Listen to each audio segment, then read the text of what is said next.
नमस्कार, मैं हूं दिबांजलि मोइत्रा।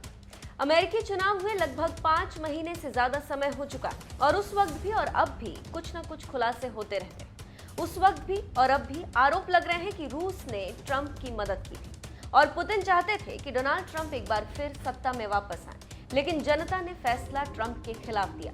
अब उसी चुनाव पर एक रिपोर्ट आई है जिसको लेकर अमेरिकी राजनीति में हंगामा हो गया।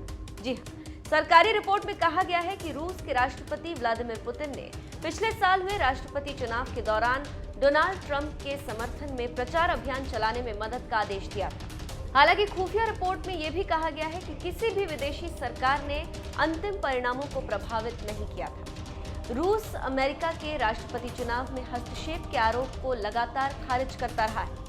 नेशनल इंटेलिजेंस के डायरेक्टर के ऑफिस की ओर से जारी 15 पन्ने की रिपोर्ट में कहा गया है कि ये रूस और ईरान की ओर से चलाया गया प्रभावित करने का अभियान था।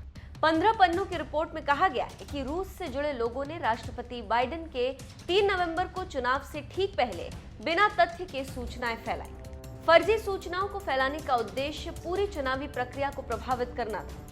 रिपोर्ट में कहा गया है कि कुछ रूसी खुफिया सेवा से जुड़े लोगों ने मीडिया संगठनों में बाइडेन विरोधी सूचनाओं को फैलाया था। रिपोर्ट की माने तो रूस ट्रंप की दोबारा जीत चाहता था, वहीं ईरान ने उनके समर्थन को कम करने के लिए कई तरह के गोपनीय अभियान चलाए थे, लेकिन दोनों देश कुछ सफल नहीं हो सके। तो आप समझ सकते हैं कि ईरान और रूस ने क्या किया और क्यों किया।